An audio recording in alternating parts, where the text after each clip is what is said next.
Welcome back to our college football win total series. We are on to Oklahoma State here in the Big 12, and it is the story of Mike Gundy.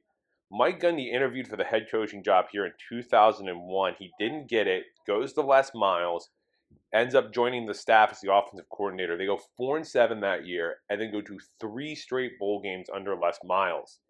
2005, Mike Gundy takes over. It's a 4-7 year, no bowl game. Since then, he has been to a bowl game every single year. And actually, in the college football playoff era starting in 2015, he's been ranked in the CFP every year minus 2018. Last year starts off with a win against Central Arkansas. They beat Arizona State on the road. Then South Alabama. They would lose 33-7 at home before losing to Iowa State on the road. Mike Gundy and company would rattle off 5 straight wins. They beat Kansas State, they beat Kansas, they beat West Virginia on the road, Cincinnati, and then they upset Oklahoma.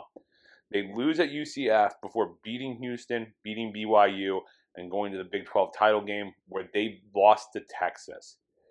They would put them in the Texas Bowl, face Texas A&M, a 31-23 win, and it'd be a 10-4 season for Mike Gundy. Alex Bowman's back at quarterback. It's his second year at Oklahoma State. He got another year of eligibility. It's going to be his 7th year at college football. He was limited early in the season, but ended up finishing second in the Big 12 in passing yards. Led the conference in completions. He averaged over 280 yards passing a game. He was fantastic last year, and he actually doesn't have to do a ton because this team's all about Ollie Gordon. He won the Doak Walker last year. Ollie Gordon didn't run much in the first 3 games, but scored twice. Once he started running more, Oklahoma State wasn't losing. 1,732 yards, 21 touchdowns for him. They've got a great receiving core. Brennan Presley's back after a 101-catch season. Rashad Owens is back. They bring in former Washington State Deshaun Stribling. They have an Ohio transfer in Tyler Foster. They have a good receiving core. And then this offensive line's great. 4 starters are back, including their center and offensive tackle, Dalton Cooper.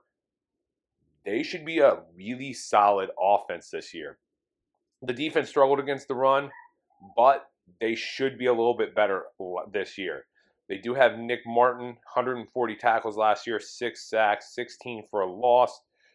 Colin Oliver, 73 tackles, 6 sacks, 15 and a half for a loss. And Justin Wright, who basically missed all of last year, 101 tackles in 2022.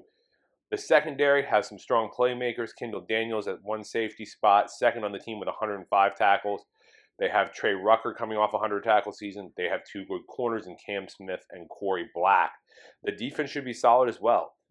Oklahoma State's issue is 2 things. They love to mess up early in the season in the non-conference play. Mike Gundy almost treats that as preseason football. And if they get away from the run, they struggle.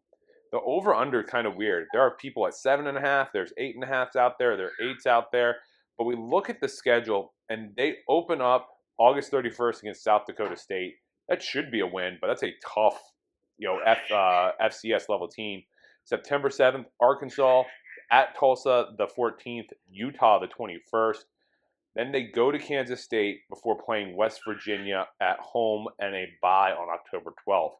They're at BYU, then at Baylor, home against Arizona State, and at TCU November 9th. Then they get their second bye before Texas Tech and Colorado to end the year.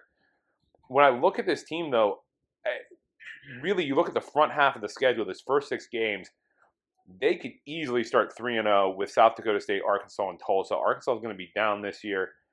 I like them to start 3-0. Utah's at home. They may start 4-0. I think they're probably 5-1 heading into that first bye.